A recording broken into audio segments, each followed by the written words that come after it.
Millionaire keeps his wife hidden in a mansion out of shame and goes to a party with another woman. Upon arriving there, something shocks him. He can't believe what he saw.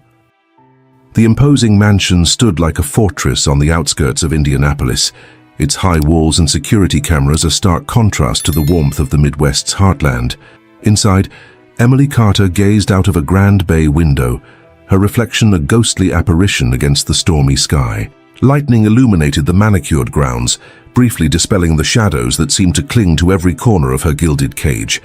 Emily's slender fingers traced the cool glass, a habit she'd developed over years of confinement. At 32, she possessed a beauty that time had only refined, yet her hazel eyes held a weariness that belied her years. Her chestnut hair, once vibrant, now hung limply around her shoulders, mirroring the wilting of her spirit. "Another day in paradise," she murmured, her voice barely audible over the distant rumble of thunder. The irony wasn't lost on her. This sprawling estate, with its marble floors and priceless art, was anything but paradise. It was a prison, one crafted by the man she had once loved, Jacob Hayes. As if summoned by her thoughts, the door to the study opened. Jacob entered, his imposing figure filling the doorway. At 45, he cut an impressive figure, tall, broad-shouldered, with salt and pepper hair that only added to his distinguished air. His tailored suit spoke of wealth and power, a stark reminder of the world that existed beyond these walls. "Emily, darling?" Jacob's voice was smooth, practiced. "I've been looking for you. We need to discuss the upcoming gala." Emily turned, her face a carefully constructed mask of neutrality. "What's there to discuss, Jacob? It's not as if I'll be attending." Jacob's smile didn't quite reach his eyes. Now, we've been over this. It's for your own protection. The world out there, it's not kind to people like us." "People like us?" Emily's laugh was hollow. "You mean people like you? I wouldn't know about the world out there, would I? I haven't been allowed to experience it in years."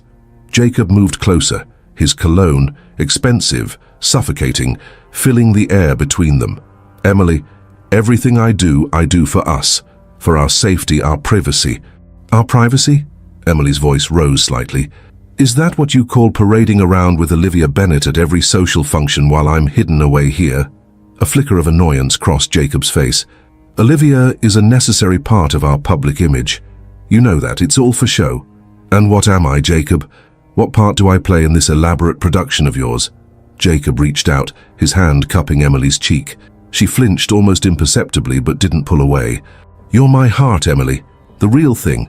Olivia, the galas, the public persona, it's all smoke and mirrors. You're what matters." Emily stepped back, breaking contact. "If I matter so much, why am I a secret? Why am I trapped here while you live your life out there?" "You're not trapped." Jacob's tone hardened slightly. "This is for your own good. The media, the public, they'd tear you apart. I'm protecting you." "Protecting me?" Emily's voice cracked. "Or controlling me?" Jacob's eyes flashed dangerously. "I think you need some time to calm down. We'll discuss this later." He turned to leave, then paused. "Oh, and Emily? Remember, the new housekeeper starts today. Do try to be civil." As the door closed behind him, Emily slumped into a nearby armchair, the weight of her isolation pressing down on her. She glanced at the bookshelf, filled with volumes she'd read countless times. Each book a window to a world she couldn't touch, stories of lives she couldn't live. Hours passed, the storm outside matching the tumult in Emily's heart. As evening fell, a soft knock on the door roused her from her melancholy.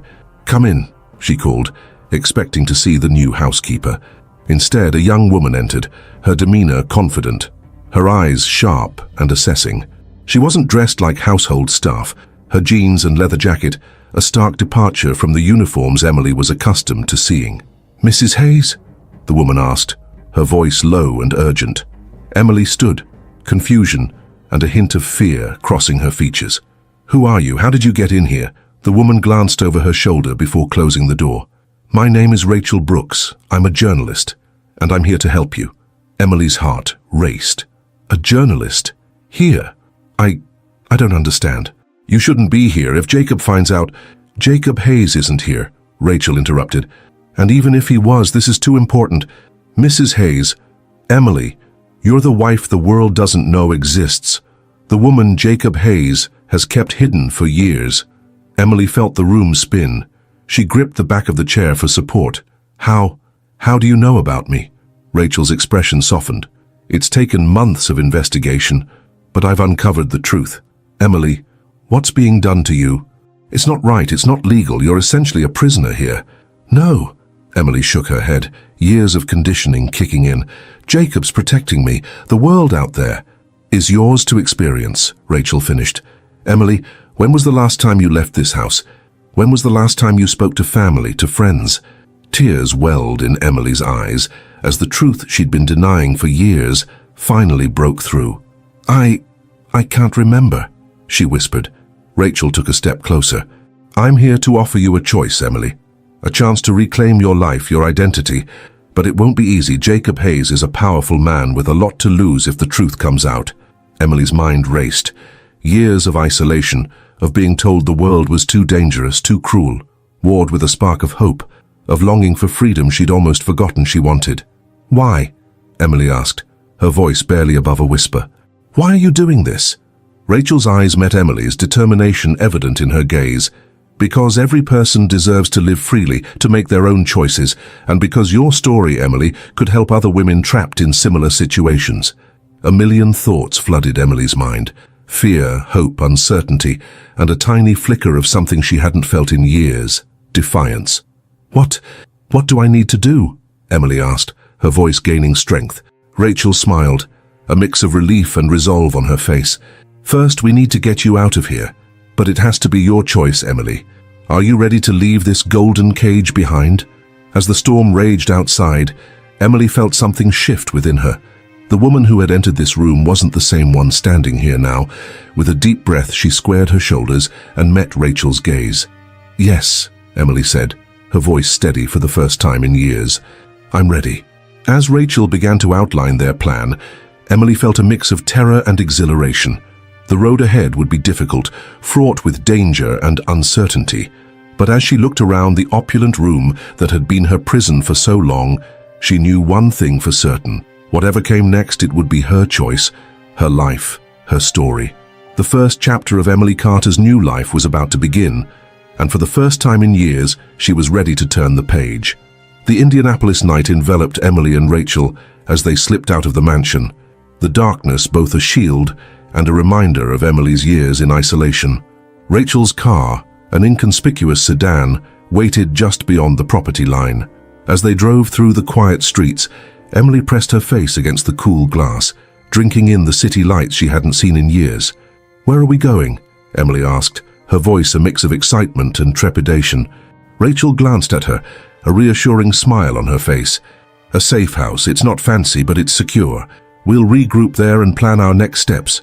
As they drove, Emily's mind raced. The adrenaline of escape was wearing off, replaced by a gnawing fear. Jacob, he'll come looking for me. He has resources, connections. I know, Rachel nodded grimly. That's why we need to move fast. Emily, I need you to understand something. What we're doing, it's not just about getting you out. It's about exposing the truth. Emily turned to face her, brow furrowed. What do you mean? Rachel took a deep breath. Jacob Hayes isn't just a controlling husband. He's involved in some seriously shady business dealings. Your story, your captivity, it's just the tip of the iceberg. The safe house turned out to be a modest apartment in a nondescript building. As Rachel secured the door behind them, Emily took in her surroundings. The small living room was cluttered with papers, laptops, and photography equipment. It's not much, Rachel said apologetically, but it's off the grid. We should be safe here for now. Emily nodded, sinking onto the worn couch. The reality of her situation was beginning to set in. What happens now? Rachel sat across from her, expression serious. Now we prepare. Emily, I need you to tell me everything, every detail about your life with Jacob, no matter how small it might seem. As Emily began to speak, pouring out years of isolation and control, Rachel listened intently, occasionally jotting down notes. Hours passed, and as the first light of dawn began to creep through the windows, Emily felt drained but oddly liberated. Thank you, Emily, Rachel said softly. I know that wasn't easy, but your story, combined with the evidence I've gathered, it could bring Jacob down. Emily's eyes widened. Bring him down? Rachel, what exactly have you uncovered? Rachel hesitated, then moved to a filing cabinet in the corner. She pulled out a thick folder and handed it to Emily. See for yourself. As Emily flipped through the pages, her shock grew. Financial records, photographs, transcripts of conversations, all pointing to a web of corruption and deceit that went far beyond her own captivity. Oh my God, Emily breathed. I knew Jacob was controlling, but this? How could I not have seen it? Rachel's voice was gentle. You were isolated, Emily, that was the point, but now you have the power to stop it. Emily looked up, a new determination in her eyes. What do I need to do? Over the next few days, Emily and Rachel worked tirelessly, piecing together the story that would expose Jacob Hayes to the world. But as they worked, Emily couldn't shake the feeling that something was off. One evening, as Rachel stepped out to meet a contact, Emily's curiosity got the better of her. She began to dig deeper into Rachel's research, and what she found made her blood run cold. Hidden among the files was information about Rachel herself. She wasn't just a journalist. She was the daughter of one of Jacob's former business partners, a man who had been ruined by Jacob's machinations. As the door opened and Rachel returned, Emily confronted her. You lied to me, she said, her voice trembling. This isn't just about justice, it's about revenge. Rachel's face fell, guilt and determination warring in her expression. Emily, No, Emily cut her off. I want the truth, all of it, now. Rachel sank into a chair, her facade crumbling. You're right. My father, Jacob, destroyed him, drove him to suicide. But Emily, that doesn't change the facts. Jacob is still guilty. He still kept you prisoner. We can still bring him down. Emily paced the small room, her mind in turmoil. I don't know if I can trust you now. How do I know you're not just using me? Rachel stood, her eyes pleading. Because despite my personal motivations, everything I've shown you is true. Emily, you have the power to stop Jacob, to prevent him from hurting anyone else. Isn't that worth fighting for? As Emily grappled with this new information, across town, Jacob Hayes was facing his own crisis. The mansion was in uproar, security teams combing the grounds, police taking statements. But Jacob's real concern lay with the woman seated across from him in his study. Olivia Bennett, his public companion for years, watched him with a mixture of disgust and fascination. A wife, Jacob, a secret wife you've kept locked away all this time. Do you have any idea how this looks? Jacob's usual composure was cracking. Olivia, you need to understand. Emily, she's fragile, unstable. I was protecting her. Olivia's laugh was bitter. Protecting her or protecting yourself? God, Jacob, I've stood by you through a lot, played my part in this charade, but this is beyond the pale. You don't understand, Jacob growled. If this gets out, if Emily then what? Olivia challenged. Your empire crumbles? Your dirty secrets come to light? Maybe it's time, Jacob. Maybe it's time the world saw the real you. As Jacob and Olivia's confrontation escalated, Emily made a decision. She couldn't trust Rachel fully, but she couldn't go back to her old life either. She needed to find her own path. In the dead of night, Emily slipped out of the safe house, leaving only a note for Rachel. She had no real plan, no resources, but she had something she hadn't had in years: freedom. Emily found herself wandering the streets of Indianapolis, the city both familiar and alien after her years of confinement. As dawn broke, she found herself outside a community center, its doors just opening for the day. Inside, Emily was struck by the warmth and activity. People of all ages and backgrounds moved about, engaged in various programs and activities. It was a slice of the world she'd been missing, vibrant and alive. Can I help you? A kind voice asked. Emily turned to see an older woman, her smile warm and inviting. I'm not sure, Emily admitted. I needed somewhere to go. The woman, who introduced herself as Margaret, seemed to sense Emily's distress. Why don't you come have a cup of coffee with me? Sometimes talking helps. Over coffee in Margaret's cluttered office, Emily found herself opening up. She didn't share everything, but she spoke of feeling lost, of needing to find herself again. Margaret listened patiently, then said, You know, we have a program here for women in transition.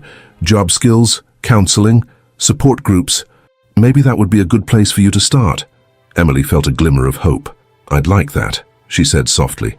As Emily immersed herself in the community center's programs over the next few weeks, She began to rediscover parts of herself long buried.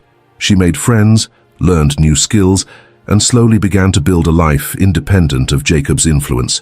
But her past wasn't ready to let her go. One afternoon, as Emily was leaving the center, she found Jacob waiting by the entrance. "Emily," he said, his voice a mixture of relief and anger. "Thank God I've found you. It's time to come home."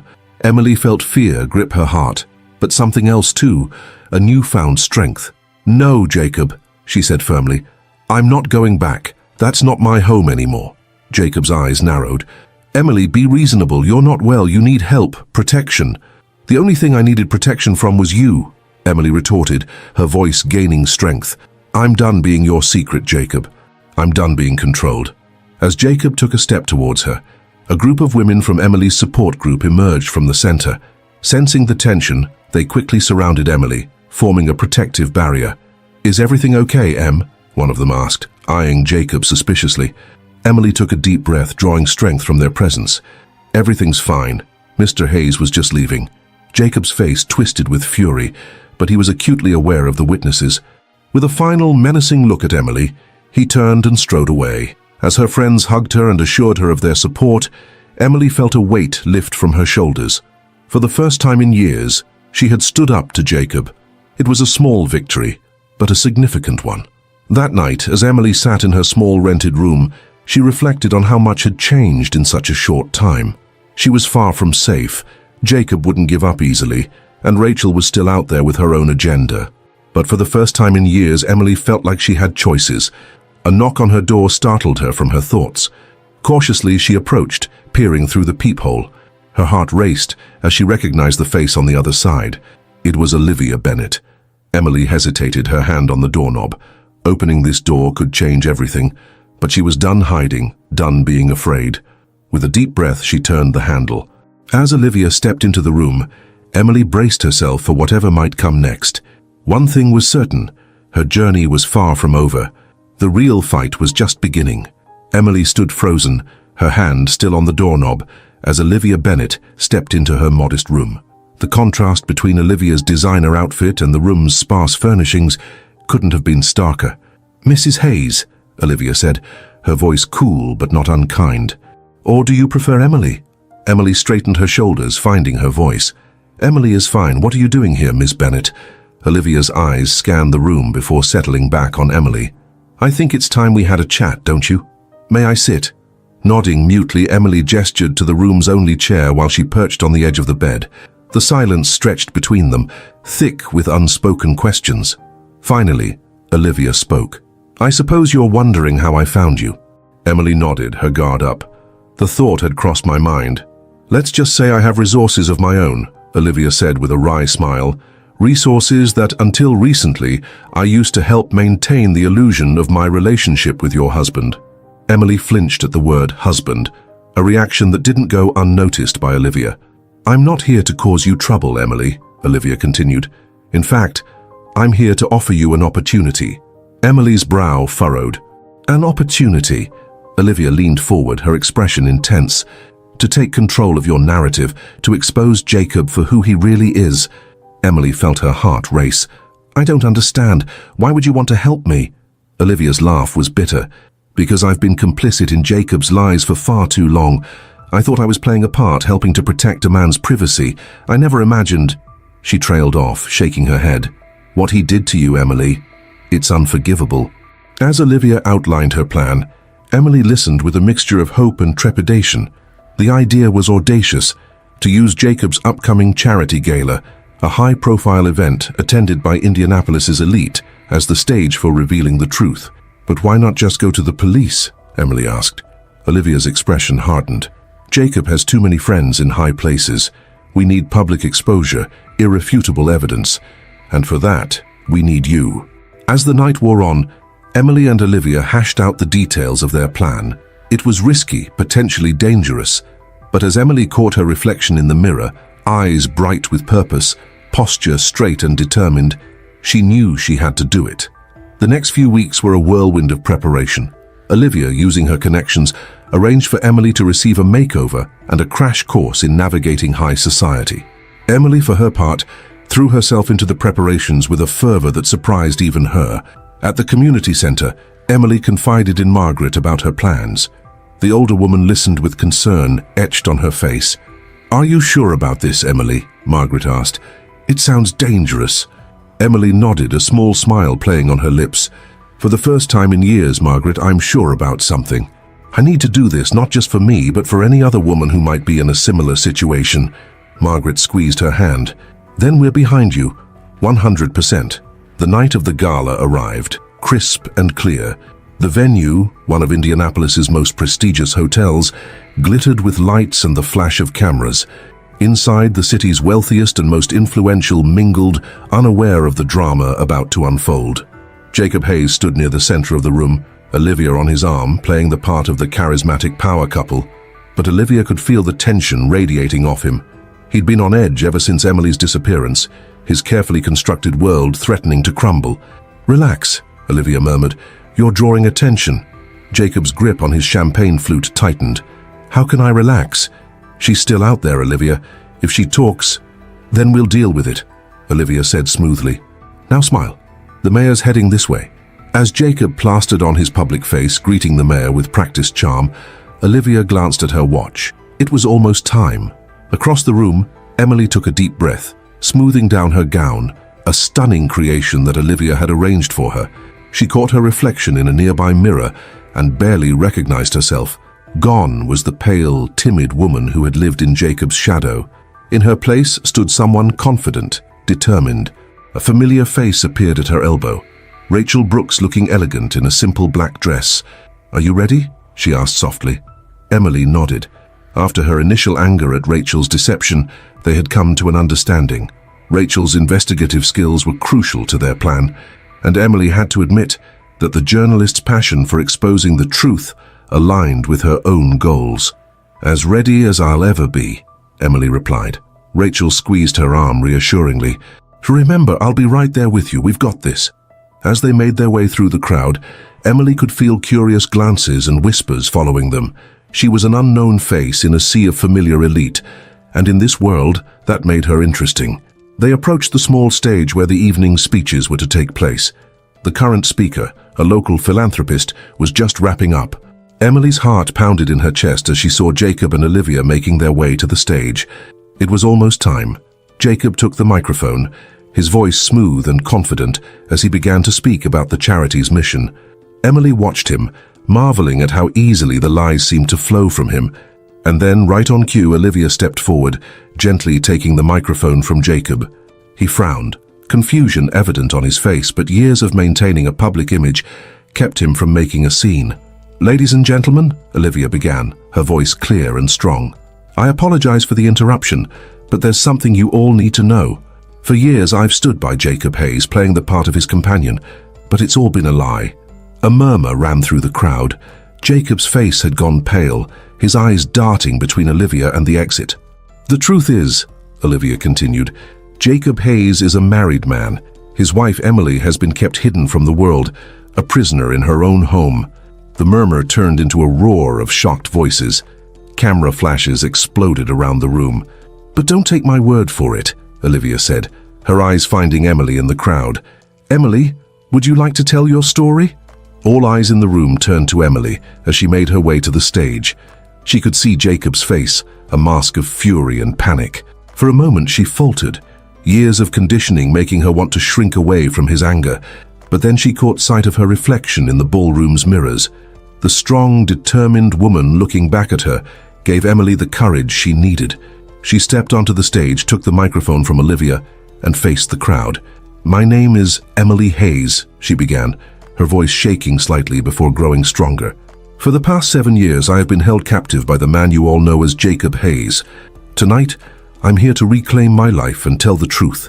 As Emily spoke, laying bare the years of isolation and control, the room fell into a stunned silence. She could see shock, disgust, and sympathy on the faces before her. Reporters who had come to cover a routine charity event were now furiously taking notes or speaking urgently into phones. Jacob, his face a thundercloud, tried to approach the stage, but security guards, alerted by Olivia, blocked his path. When Emily finished speaking, The silence lasted for a heartbeat before the room erupted. Questions were shouted from all directions, camera flashes nearly blinding in their intensity. Olivia stepped forward, her arm protectively around Emily. "We have documentation to support everything Emily has said," she announced. "It will all be made available to the proper authorities." As they were ushered off the stage by security, Emily caught a glimpse of Jacob being confronted by several angry-looking men. Board members, she guessed, already distancing themselves from the scandal. In a quiet room off the main hall, Emily sank into a chair, her legs shaky. Olivia, Rachel and Margaret, who had been waiting in the wings, gathered around her. "You did it," Rachel said, her eyes shining with admiration and the thrill of a huge story. "Emily, you were amazing." Olivia nodded in agreement. "It's over, Emily. He can't hurt you anymore." But Emily shook her head slowly. "No," she said, her voice tired but determined. "It's not over. It's just beginning." Over the next few days, Emily's story exploded across national news. She found herself at the center of a media storm, her face splashed across newspapers and TV screens. It was overwhelming, but Emily was surprised to find that she didn't feel afraid. For the first time in years, she felt powerful. Jacob, unsurprisingly, didn't go down without a fight. He held a press conference, trying to paint Emily as mentally unstable, claiming he had only been trying to protect her. But the evidence against him was damning. Financial records, witness testimonies, and Emily's own compelling account painted a picture of control and abuse that was hard to deny. As the legal battles began, Emily found herself with an unexpected support system. Olivia, feeling guilty for her unwitting role in Emily's captivity, used her connections to set Emily up with top-notch legal representation.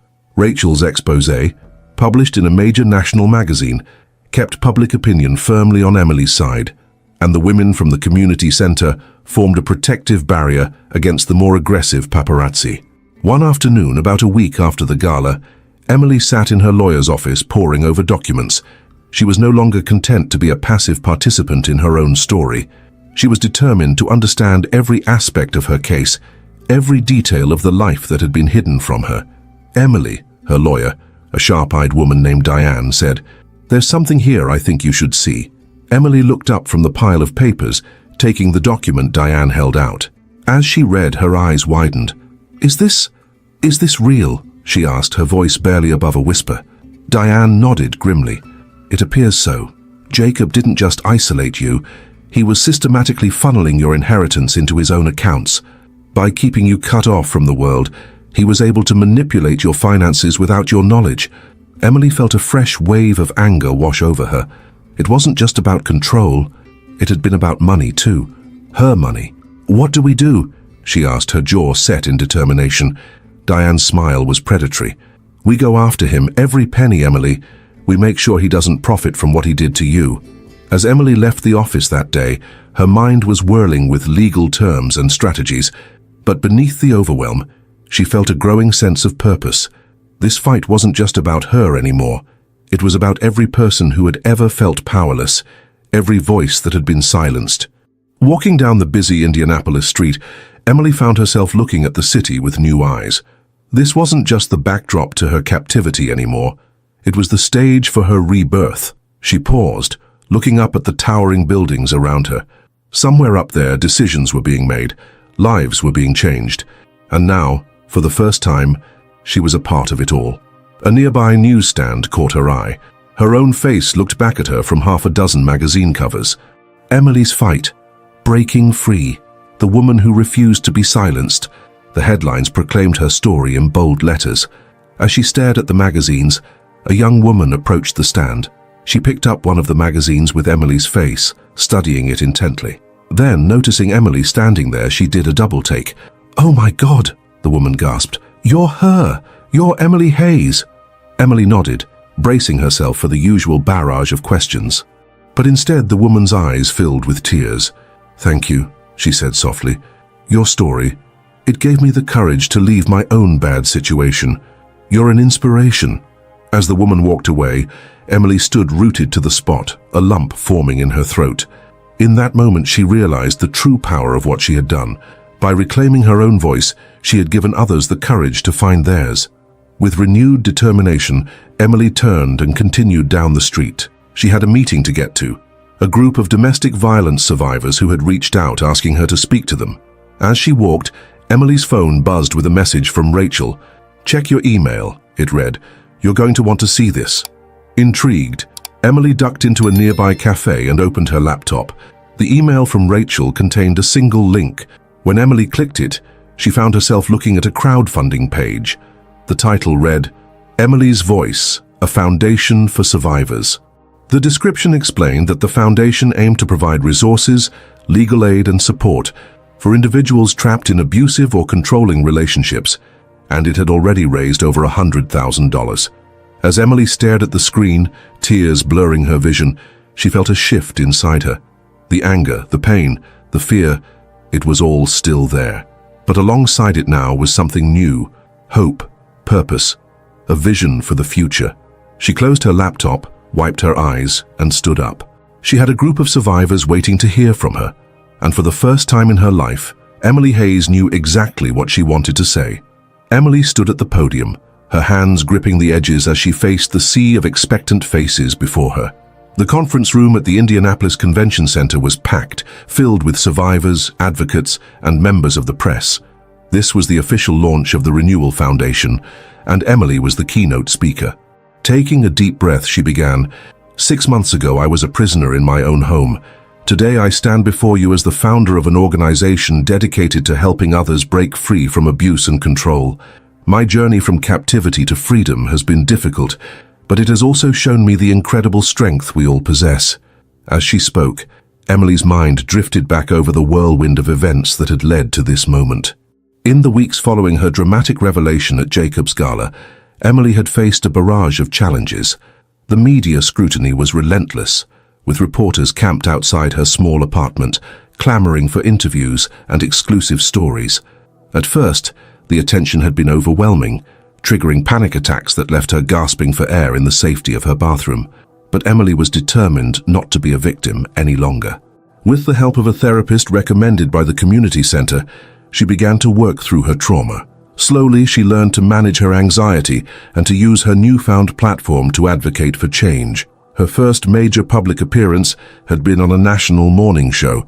As the makeup artist had touched up her face before the cameras rolled, Emily had caught sight of herself in the mirror. Gone was the pale, timid woman who had lived in Jacob's shadow. In her place was someone new, someone stronger with a fire in her eyes. "You've got this," Olivia had whispered, squeezing her hand reassuringly. The two women had formed an unlikely alliance, with Olivia using her PR expertise to help Emily navigate the media landscape. The interview had been a turning point. Emily spoke eloquently about her experiences, her voice steady, even as she recounted the darkest moments of her captivity. When the host asked about her plans for the future, Emily had surprised even herself with her response. "I want to help others who are trapped like I was," she had said, her voice filled with conviction. "I'm starting a foundation to provide resources and support for survivors of domestic abuse and coercive control." The idea for the Renewal Foundation had been born in that moment, sparked by a desire to turn her pain into purpose. In the months that followed, Emily threw herself into making it a reality. There were setbacks, of course. Jacob's legal team fought viciously, attempting to discredit Emily and block her access to funds. There were days when the weight of it all felt crushing, when Emily wondered if she had taken on too much. One particularly difficult day stood out in her memory. She had just left a grueling deposition where Jacob's lawyers had grilled her for hours, picking apart every detail of her story. Exhausted and disheartened, she had wandered into a small park near the courthouse. As she sat on a bench fighting back tears, a woman approached her hesitantly. "Excuse me," the woman had said softly. "Are you Emily Hayes?" Emily had nodded, bracing herself for more questions, but instead the woman had simply said, "Thank you. Your story gave me the courage to leave my abusive husband. You saved my life." That encounter had renewed Emily's determination. She realized that her fight wasn't just about her anymore. It was about every person still trapped in a situation like hers had been. With renewed energy, Emily had redoubled her efforts. She worked closely with Rachel, whose investigative skills proved invaluable in uncovering the full extent of Jacob's crimes. Together they built a case that was not just about Emily's personal experience, but about a pattern of abuse and financial manipulation that spanned years. The Renewal Foundation took shape, with Emily insisting on a holistic approach to helping survivors. It wasn't just about providing legal aid or temporary shelter. It was about giving people the tools to rebuild their lives completely. "We're not just helping people escape," Emily had explained to her growing team. "We're helping them rediscover who they are without their abusers. We're helping them renew their sense of self." The foundation partnered with job training programs, therapists and financial advisors. They set up a network of safe houses across Indiana, with plans to expand nationally. Emily insisted on a 24/7 hotline, staffed by trained counselors who could provide immediate support to those in crisis. As word of the foundation spread, Emily found herself increasingly in demand as a speaker. She testified before the state legislature, advocating for stronger laws against coercive control. She spoke at universities, educating young people about the signs of abusive relationships. Each appearance brought its own challenges. There were still those who doubted her story, who accused her of exaggeration or attention-seeking. Online trolls attacked her viciously, their words sometimes cutting deep despite her best efforts to ignore them. But for every detractor, there were dozens of supporters. Survivors reached out to share their own stories, thanking Emily for giving them hope. Donations poured in, allowing the foundation to expand its services faster than they had dared to hope. Through it all, Emily continued to work on herself. She took self-defense classes, relishing the feeling of strength in her body. She returned to college, enrolling in night classes to finish the degree she had abandoned when she married Jacob. Each small accomplishment felt like a victory, another step towards reclaiming the life she had lost. There were lighter moments too. Moments when Emily surprised herself by laughing freely, by feeling joy without the shadow of fear. Like the day Olivia had convinced her to go skydiving as a symbolic leap into your new life. As they had stood at the open door of the plane, wind whipping around them, Olivia had shouted over the noise, "Are you ready?" Emily had looked down at the patchwork of fields below, her heart racing with a mixture of terror and exhilaration. In that moment, she felt truly alive. "I'm ready!" she had yelled back and jumped. The free fall had been terrifying and thrilling in equal measure. As her parachute opened and she floated towards the ground, Emily had felt a profound sense of peace. She was no longer falling, she was flying. Now standing at the podium at the Renewal Foundation's launch, Emily drew strength from these memories. She looked out at the audience, seeing faces filled with hope and determination. "Our past does not define us," she continued, her voice strong and clear. "It is merely the starting point of our journey. Today, we take the first step towards a future where no one has to suffer in silence, where every person has the support they need to break free and rediscover themselves." As she spoke, Emily noticed a familiar face in the crowd. Margaret, the kind woman from the community center who had first offered Emily a lifeline, sat in the front row, beaming with pride. "The Renewal Foundation is more than just an organization," Emily said, her eyes meeting Margaret's. "It's a community, a family, a promise that no one has to face their darkest moments alone."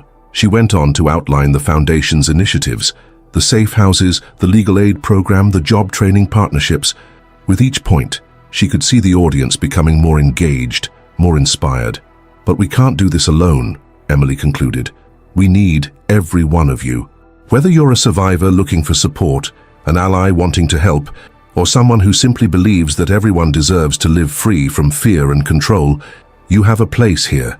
Together, we can create a world where renewal isn't just possible, it's inevitable." As applause filled the room, Emily felt a surge of emotion. This was more than she had ever dreamed possible in those dark days of her captivity. She had not only reclaimed her own life, but was now in a position to help others do the same. The rest of the event was a blur of handshakes, hugs, and heartfelt conversations. Emily listened to survivors share their stories, offering words of encouragement and support. She spoke with potential donors, articulating her vision for the foundation's future with a confidence that still sometimes surprised her. As the crowd began to thin, Emily found a quiet moment to slip away. She made her way to a small balcony overlooking the city, needing a moment to process the enormity of what had just happened. The Indianapolis skyline stretched out before her, the lights of the buildings twinkling in the early evening darkness. Somewhere out there, she knew, were people still trapped in situations like hers had been. But now, thanks to the Renewal Foundation, they had a beacon of hope.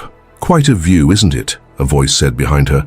Emily turned to see Rachel approaching, 2 glasses of champagne in hand. The journalist had become one of Emily's closest friends and staunchest allies over the past months. "It's beautiful," Emily replied, accepting the offered glass. "I never thought I'd be seeing it like this." Rachel leaned against the railing beside her. "You've come a long way, Emily. You should be proud." Emily nodded, taking a sip of champagne. "I am, but there's still so much to do." "And you'll do it," Rachel said firmly. "But tonight, let yourself celebrate. You've earned it." As they stood in companionable silence, Emily reflected on the journey that had brought her here. The fear, the pain, the moments of doubt, they were all part of her story, but they no longer defined her. "You know," Emily said softly, "there were times when I thought I'd never be free, that I'd spend the rest of my life in that house, watching the world go by without me." Rachel turned to her, her expression serious. "But you didn't. You fought back. You reclaimed your life." Emily smiled, raising her glass. "To renewal," she said. "To renewal," Rachel echoed, clinking her glass against Emily's. As they turned back to the view, Emily felt a sense of peace settle over her. The road ahead would not be easy. There would be challenges, setbacks, moments of doubt. But she was no longer facing them alone. She had a purpose, a community, a chance to make a real difference in the world. The next morning, Emily woke early, her mind already racing with plans for the foundation's next steps. As she made her coffee, she caught sight of the day's newspaper on her kitchen counter. The front page featured a large photo of her from the previous night's event, standing at the podium with the Renewal Foundation logo behind her. The headline read, "From Captive to Crusader, Emily Hayes launches groundbreaking foundation for abuse survivors." As she read the article, Emily was struck by a quote from one of the attendees. "Emily Hayes isn't just telling her own story anymore. She's helping all of us write new chapters in ours." The words filled her with a mix of pride and humility. She knew the road ahead would be challenging, but she was ready to face whatever came her way. Setting down the paper, Emily picked up her phone and dialed a familiar number. "Margaret," she said when the older woman answered, "I was wondering if you'd like to meet for breakfast. I have some ideas I'd love to run by you for our next community outreach program." As she listened to Margaret's enthusiastic response, Emily felt a surge of gratitude. She had come so far from the scared, isolated woman she had once been. Now she was not just surviving, she was thriving and helping others do the same. Hanging up the phone, Emily grabbed her keys and headed out the door. She had a full day ahead of her, meetings with her legal team, interviews with potential new hires for the foundation, and a support group session to lead in the evening. As she stepped out into the bright Indianapolis morning, Emily took a deep breath, feeling the warmth of the sun on her face. She was no longer hiding in the shadows. She was standing in the light, ready to face whatever the day might bring. The future stretched out before her, full of possibilities, and for the first time in years, Emily Hayes was excited to see where it might lead.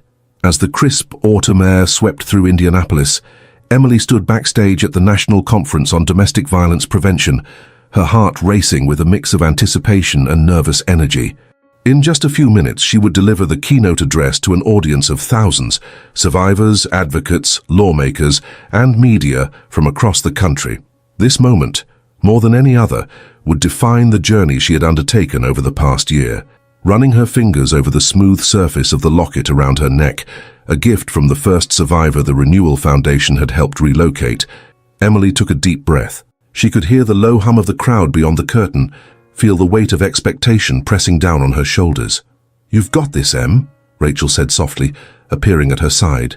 The journalist, now a board member of the Renewal Foundation, squeezed Emily's hand reassuringly. "Remember, you're not just speaking for yourself anymore, you're speaking for all of them." Emily nodded, thinking of the faces she'd encountered over the past year, the women and men who had found the courage to leave abusive situations, the children who were finally experiencing safety and stability, the families rebuilt from the ashes of trauma. Their stories fueled her resolve. As the MC began the introduction, Emily closed her eyes, centering herself. When she opened them again, There was a steely determination in her gaze. She was ready. The spotlight hit her as she walked onto the stage, momentarily blinding. As her eyes adjusted, the sea of faces came into focus. Emily approached the podium, her steps steady, her posture confident, a far cry from the timid woman who had first emerged from Jacob's mansion. "Good morning," she began, her voice clear and strong. "My name is Emily Hayes, and a little over a year ago, I was a prisoner in my own home." A hush fell over the audience as Emily recounted her story. The years of isolation, the psychological manipulation, the moment she decided to reclaim her life. She spoke of the challenges she had faced since going public, the legal battles, the media scrutiny, the process of rebuilding her sense of self. "But my story is not unique," Emily continued, her voice taking on a passionate edge. "Every day, countless individuals face similar situations. They are isolated, controlled, made to feel powerless. Today, I want to talk about how we can change that narrative, how we can transform from survivors to thrivers."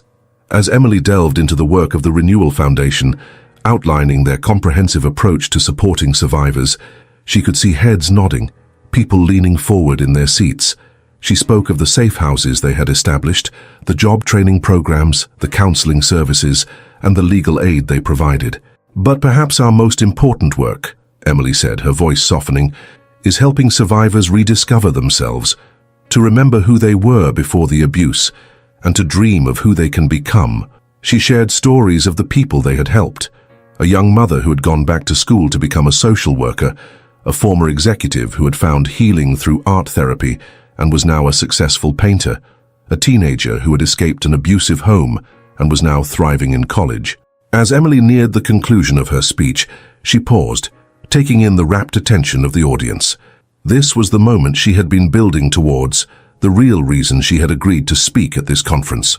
"Today, I'm excited to announce the next phase of the Renewal Foundation's mission," she said, her voice gaining strength.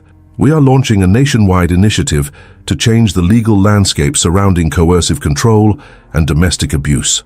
A murmur ran through the crowd as Emily outlined their plan, a coordinated effort to lobby for stronger laws against coercive control, improved training for law enforcement and judges, and increased funding for support services.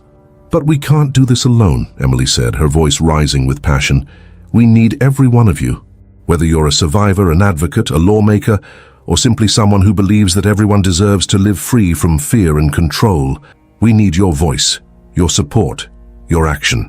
As Emily's words rang out through the conference hall, a figure at the back of the room shifted uncomfortably. Jacob Hayes, his once immaculate appearance now showing signs of strain, watched the woman he had once controlled command the attention of thousands.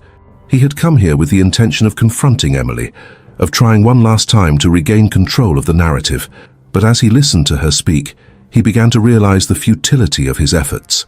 Emily, unaware of Jacob's presence, continued her impassioned address.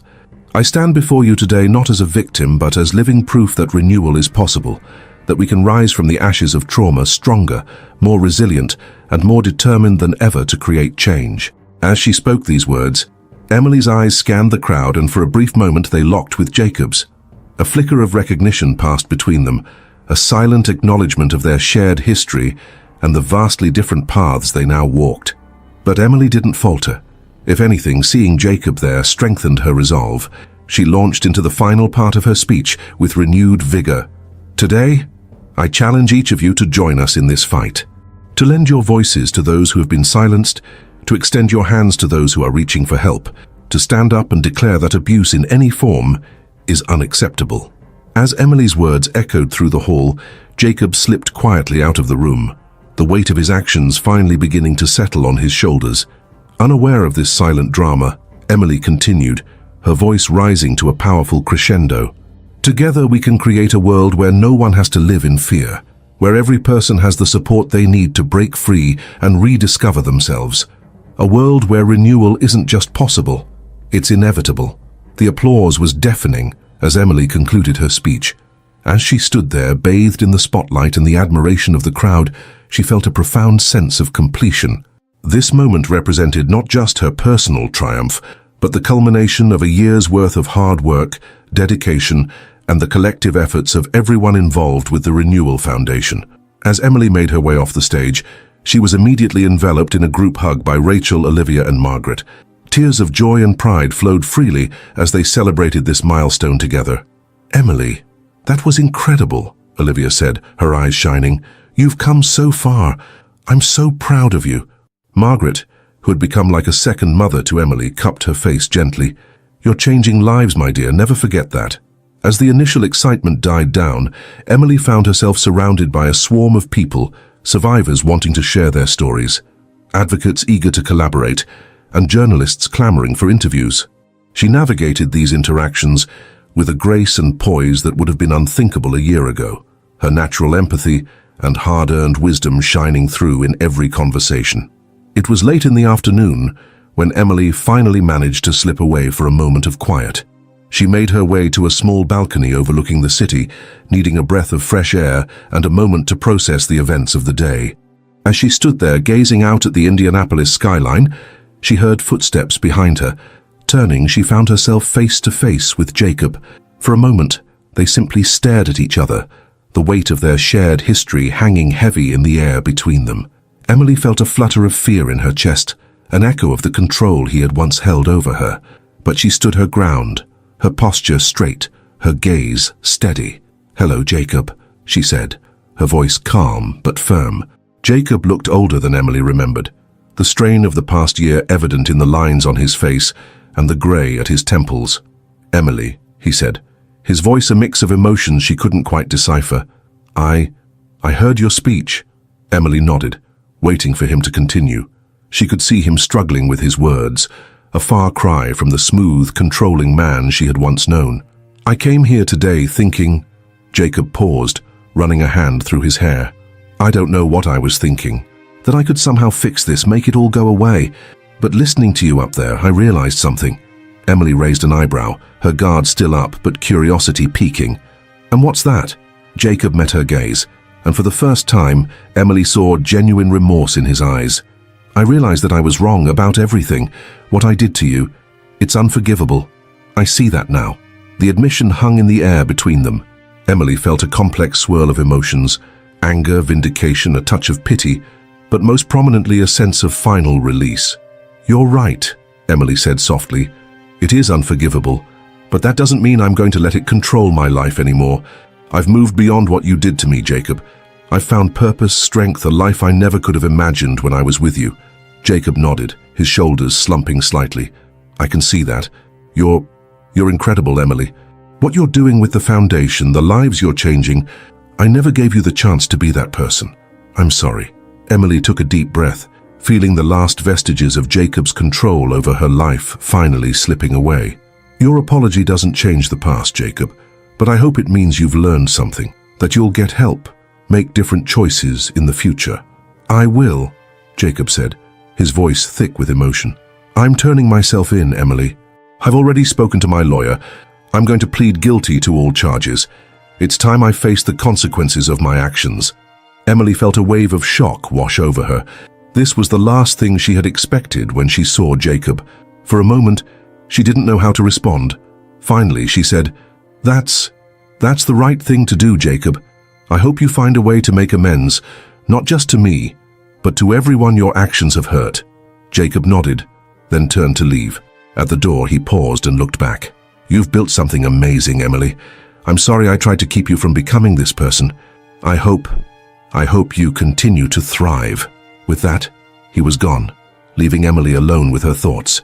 She turned back to the cityscape, feeling a complex mix of emotions washing over her.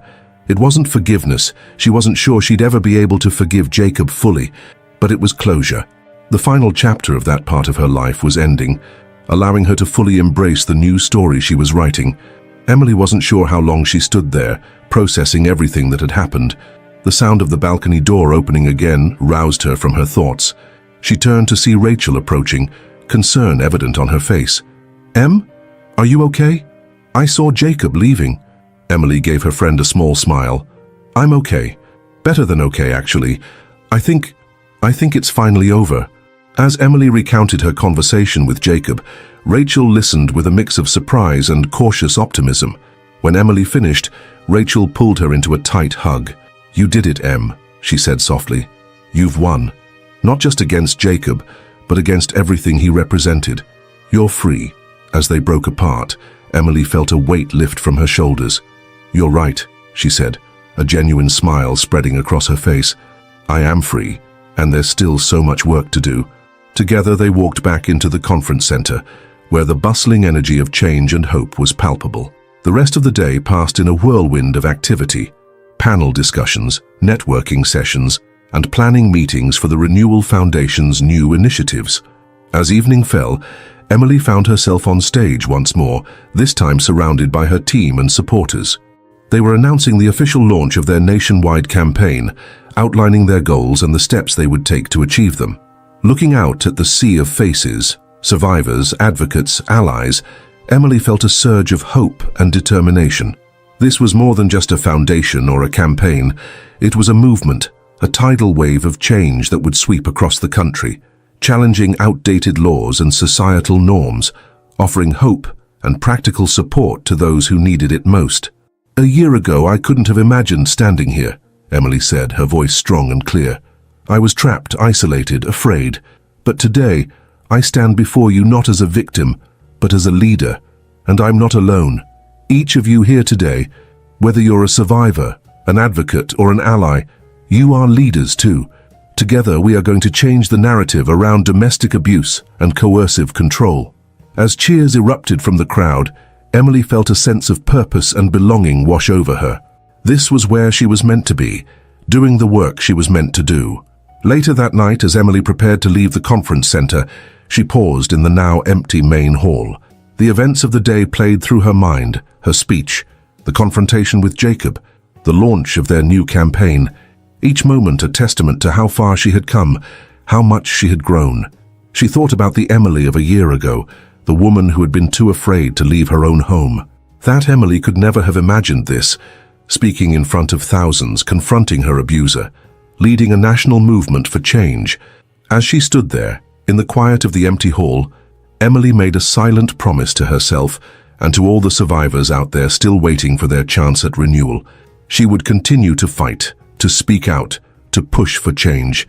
She would use her voice not just for herself, but for all those who had been silenced. With a deep breath, Emily turned and walked towards the exit. As she stepped out into the cool night air, she felt a sense of excitement for what the future held. The road ahead would not be easy.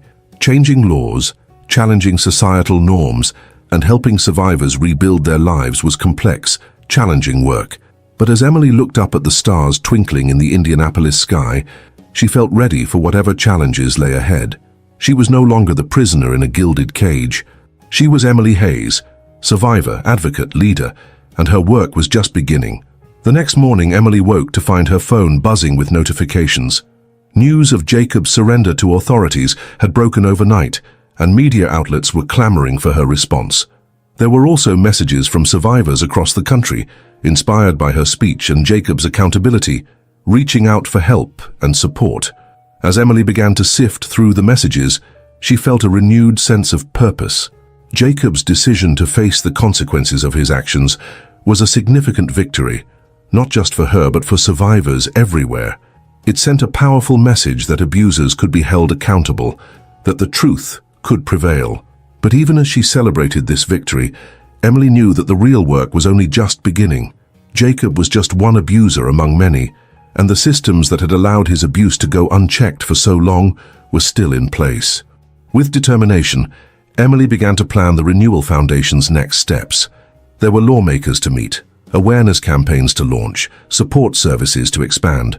The Foundation's phone lines were already lighting up with calls from survivors inspired by the conference and the news of Jacob's surrender.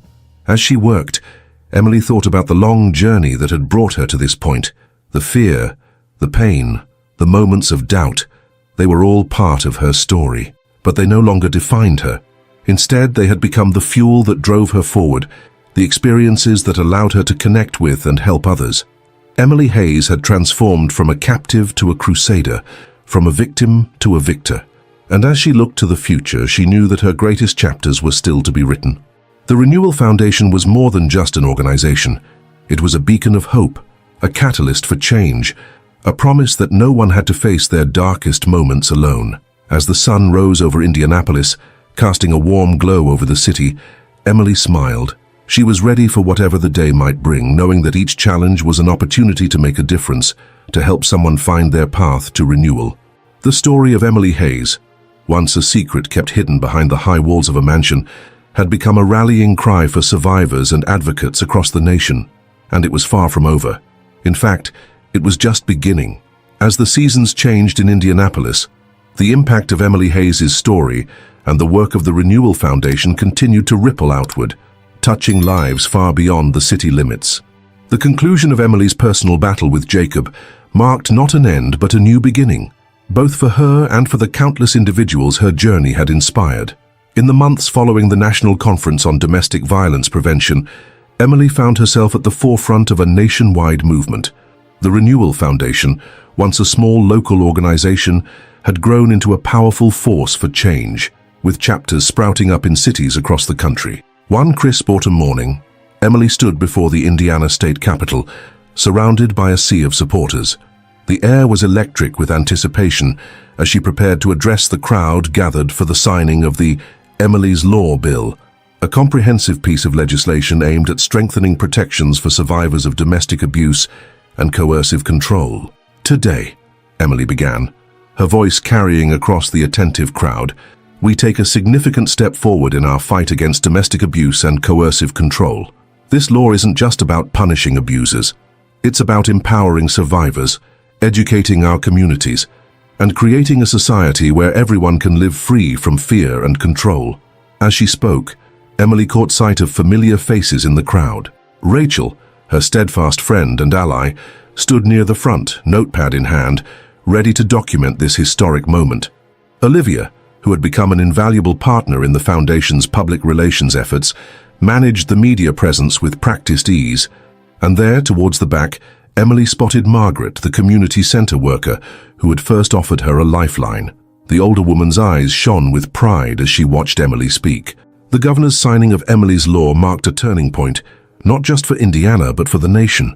Other states began to take notice, reaching out to the Renewal Foundation for guidance on crafting similar legislation. Emily found herself traveling across the country, testifying before state legislatures and meeting with lawmakers to share her story and advocate for change. But even as her public profile grew, Emily remained committed to the grassroots work that had been the Foundation's cornerstone. She made a point of regularly visiting the Renewal Foundation's shelters and community centers, sitting down with survivors to hear their stories and offer support. It was during one of these visits that Emily had an unexpected encounter. She was touring a new job training facility the Foundation had opened in downtown Indianapolis when she noticed a familiar face among the volunteers.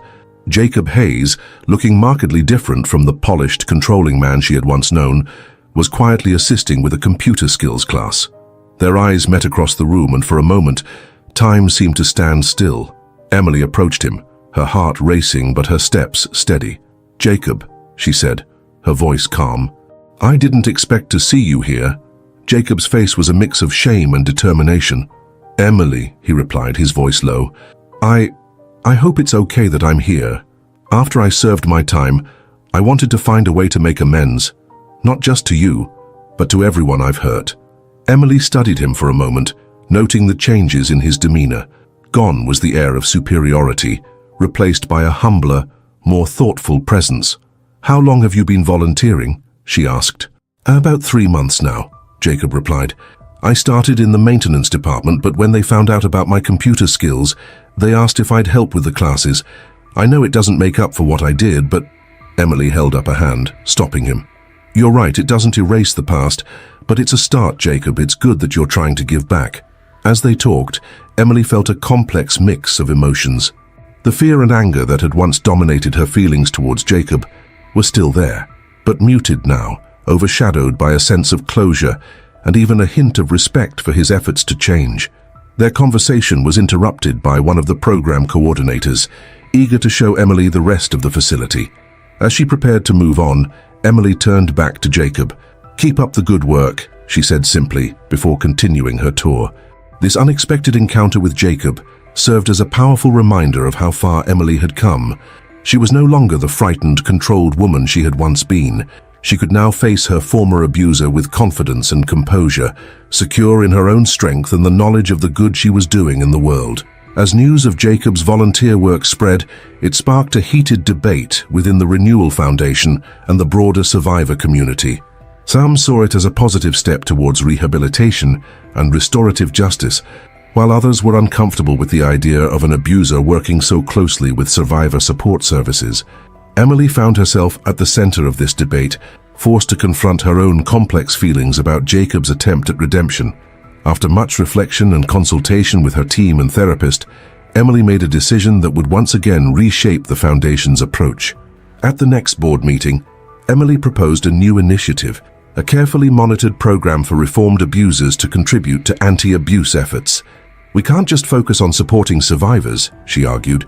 "If we want to truly end the cycle of abuse, we need to find ways to rehabilitate and reintegrate those who have caused harm, while always prioritizing the safety and comfort of survivors." The proposal was met with mixed reactions, but Emily's passion and thoughtful approach eventually won over the majority of the board. The program, which would come to be known as Paths to Change, was launched on a trial basis, with strict guidelines and constant oversight. Jacob, under close supervision, became one of the first participants in the program. While he was never allowed to work directly with survivors, his insights into the mindset of abusers proved valuable in developing prevention and education programs. As the Renewal Foundation's influence grew, so did the challenges it faced. Conservative groups pushed back against the Foundation's advocacy for stronger domestic violence laws, arguing that they infringed on family privacy. Emily found herself the target of smear campaigns and even threats, necessitating increased security measures. But for every obstacle, there seemed to be an even greater surge of support. Survivors from around the world reached out to share how Emily's story had inspired them to seek help or leave abusive situations. Donations poured in, allowing the Foundation to expand its services and reach even more people in need. One particularly memorable moment came when Emily was invited to speak at the United Nations Commission on the Status of Women.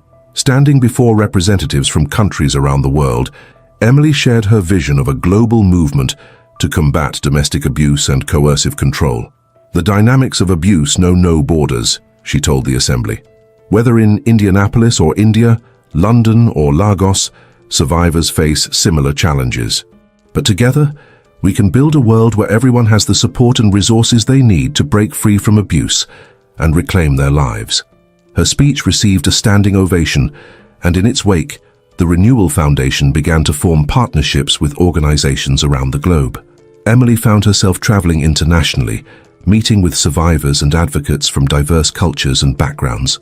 These experiences broadened Emily's perspective and deepened her commitment to the cause. She worked tirelessly to ensure that the Renewal Foundation's approach was culturally sensitive and adaptable to different contexts. Programs were translated into multiple languages, and local leaders were empowered to tailor the Foundation's resources to their specific needs. Back in Indianapolis, the Foundation's original community center, where Emily had first found support, underwent a major expansion. The new facility, named the Margaret Williams Center in honor of the woman who had first offered Emily a lifeline, became a model for comprehensive survivor support. On the day of the center's grand opening, Emily stood beside Margaret, their hands clasped as they cut the ribbon together. "This center," Emily addressed the gathered crowd, "is a testament to the power of compassion and community. It stands as a beacon of hope, a promise that no one has to face abuse alone." Margaret, her eyes glistening with tears, squeezed Emily's hand. "You've come so far, my dear," she whispered.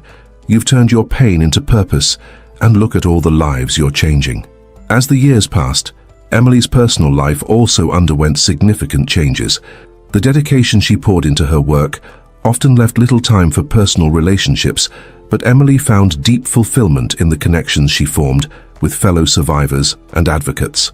She also reconnected with her family, from whom she had been isolated during her years with Jacob. The process of rebuilding these relationships was not always easy, as Emily had to navigate feelings of abandonment and resentment. But with time and the help of therapy, she was able to forge new, healthier bonds with her parents and siblings. Emily's journey of healing and growth continued to evolve. She pursued further education, earning a master's degree in social work to better understand and address the complex issues surrounding domestic abuse.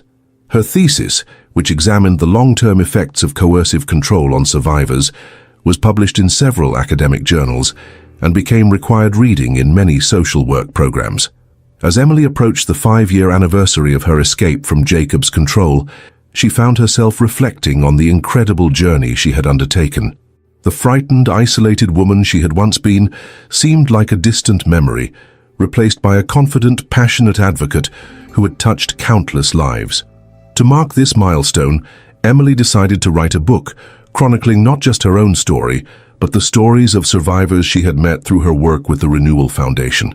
The process of writing was both cathartic and challenging, forcing Emily to revisit some of her darkest moments while also celebrating the strength and resilience of survivors. The book, titled Unsilenced: Journey from Survival to Renewal, became an instant bestseller. Emily embarked on a nationwide book tour, using each stop as an opportunity to raise awareness about domestic abuse and promote the work of local survivor support organizations. During a stop in New York, Emily appeared on a popular daytime talk show. As she sat under the bright studio lights, facing an audience of millions, she felt a sense of calm purpose. "You've accomplished so much in just 5 years," the host remarked. "What drives you to keep going, to keep fighting this battle?" Emily smiled, her eyes bright with conviction. "It's simple, really. Every time I meet a survivor who's found the courage to leave an abusive situation, every time I see a law changed to better protect vulnerable individuals, every time I hear about an abuser choosing to get help and change their behavior, I'm reminded that change is possible, that healing is possible, and that's worth fighting for, every single day." As the audience erupted in applause, Emily felt a wave of gratitude wash over her. She was grateful for her freedom, for the opportunity to make a difference, and for every person who had supported her along the way. The Renewal Foundation continued to grow and evolve under Emily's leadership. New initiatives were launched, including a program focused on teen dating violence prevention and a partnership with tech companies to develop apps and tools to help individuals in abusive situations safely plan their escape. Emily also began to focus on succession planning, recognizing the importance of ensuring the foundation's work would continue beyond her personal involvement. She mentored young advocates, empowering them to take on leadership roles within the organization. One of these young leaders was Zoe, a survivor who had come to the Renewal Foundation as a scared teenager and had grown into a passionate and capable advocate. Emily saw much of herself in Zoe and took great pride in nurturing her potential. "You know," Emily told Zoe one day as they worked late in the Foundation's offices, "there might come a time when I'll need to step back from the day-to-day operations here. When that day comes, I hope you'll be ready to take the reins." Zoe looked at Emily with a mix of surprise and determination. "I'll do my best to continue your legacy, Emily. You've changed so many lives, including mine." Emily smiled, feeling a sense of continuity and hope for the future. "It's not about continuing my legacy, Zoe. It's about creating your own. The foundation will evolve and change, as it should. What matters is that we keep fighting for a world free from abuse and control." As Emily approached her 40th birthday, she found herself at another crossroads. The Renewal Foundation was thriving, with chapters in every state and partnerships around the world. The legal landscape for domestic abuse survivors had improved dramatically, thanks in large part to the Foundation's advocacy efforts. Emily's personal story, once a source of shame and fear, had become a beacon of hope for countless individuals. She began to consider what the next chapter of her life might look like. While her passion for the cause remained as strong as ever, Emily recognized the importance of balance and self-care, lessons she often emphasized to the survivors she worked with. After much reflection, Emily decided to take a sabbatical. She planned to spend 6 months traveling, visiting Renewal Foundation chapters around the world and working on her second book. This time away would allow her to recharge, gain new perspectives, and ensure that the foundation could function smoothly in her absence. Before leaving, Emily paid one last visit to the Margaret Williams Center. As she walked through the bustling halls, she was struck by how much had changed since she first stepped into that small community center years ago. She paused by a wall covered in photos, survivors who had rebuilt their lives, advocates who had changed laws, volunteers who had given countless hours to the cause. Among them was a photo of Jacob, taken at a Paths to Change graduation ceremony. His face was solemn but hopeful, a testament to the possibility of transformation. As Emily studied the photos, she felt a tap on her shoulder. She turned to find Margaret standing beside her, a warm smile on her face. "Look at all you've accomplished, my dear," Margaret said, gesturing to the wall of photos. Emily shook her head, smiling. "Not just me, Margaret. All of us. Every person in these photos, and so many more who aren't. We did this together." Margaret pulled Emily into a hug.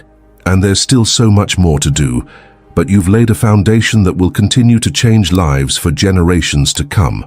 As Emily prepared to embark on her sabbatical, she felt a profound sense of peace. The journey hadn't been easy, and there were still challenges ahead, but she had found her voice, her purpose, and a community of supporters and fellow advocates who shared her vision of a world free from abuse and control. Emily Hayes had transformed from a captive to a crusader, from a survivor to a beacon of hope for others.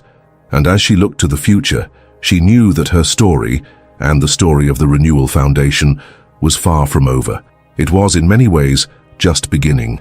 10 years had passed since Emily Hayes first stepped onto the national stage, sharing her story of captivity and renewal. Now, on a warm summer evening in Indianapolis, she stood on the rooftop garden of the Renewal Foundation's global headquarters, watching the sun set over the city skyline. At 50, Emily exuded a quiet confidence and inner peace that had been hard-won through years of healing, advocacy, and personal growth.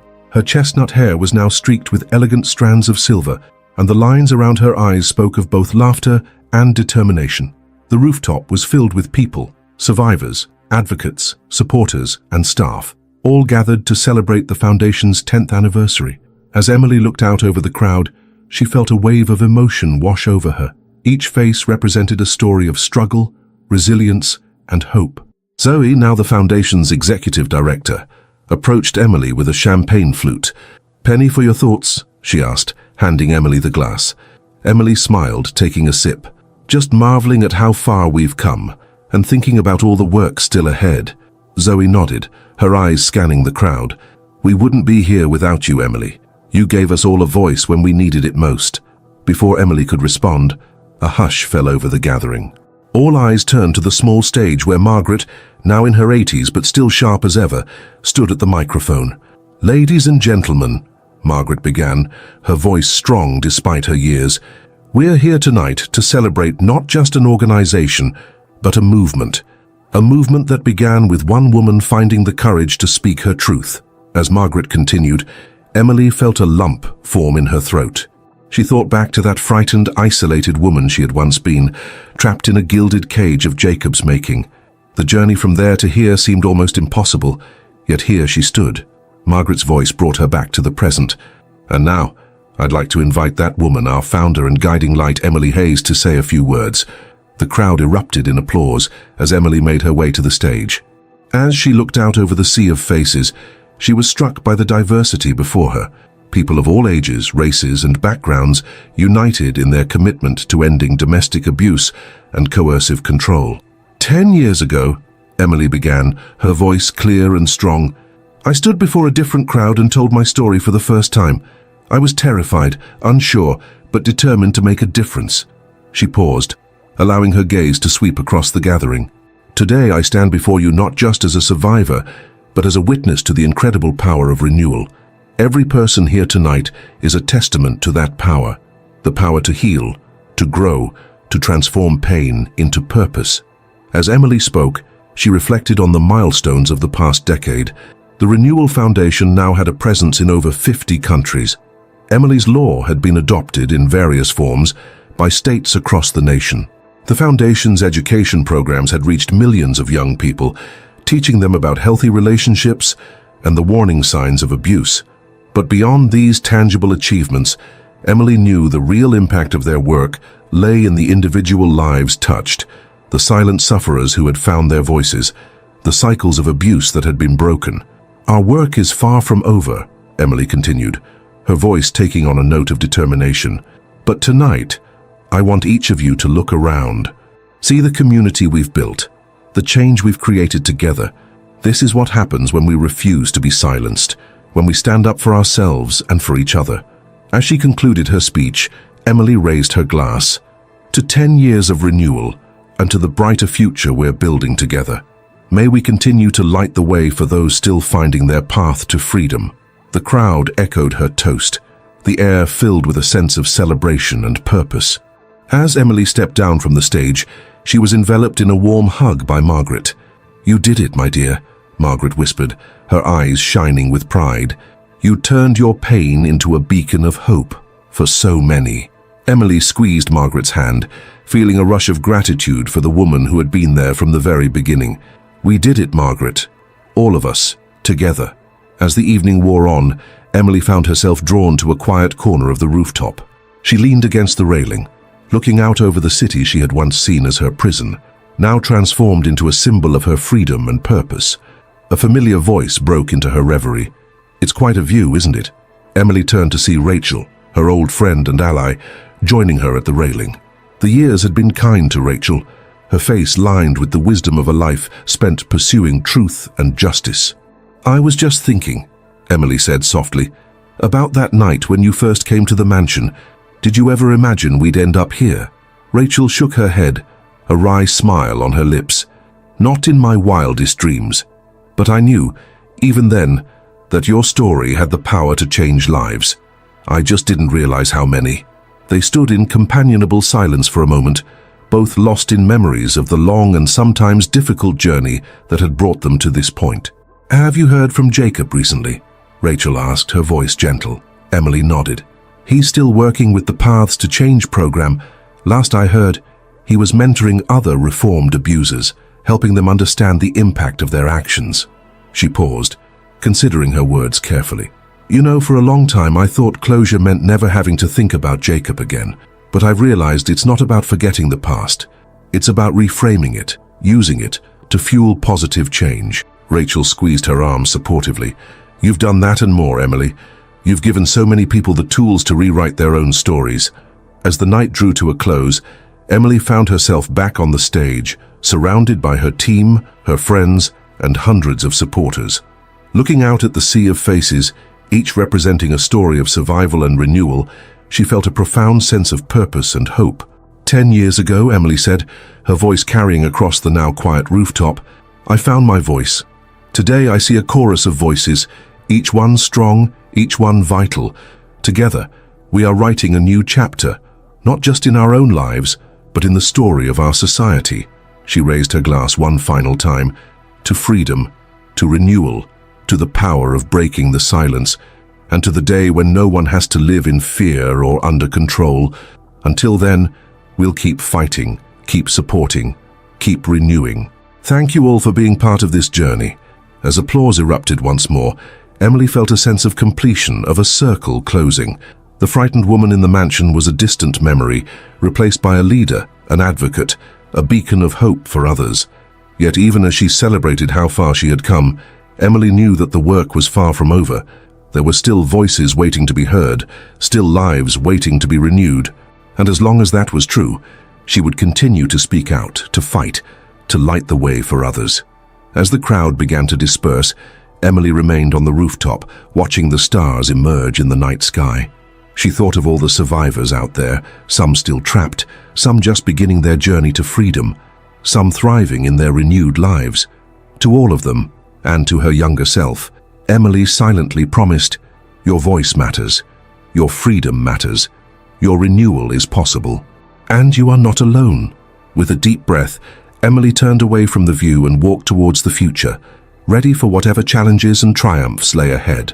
The story of Emily Hayes and the Renewal Foundation was far from over. In many ways, it was just beginning. If this story touched you in any way and sparked your curiosity for emotionally rich and inspiring tales, don't stop here. Subscribe to our channel, turn on notifications, and stay tuned for new stories that might change your perspective on life. Each video is an invitation to explore narratives that resonate deeply with the heart. Speaking of which, why not click on the next video? I'm sure it will move you as well. See you there.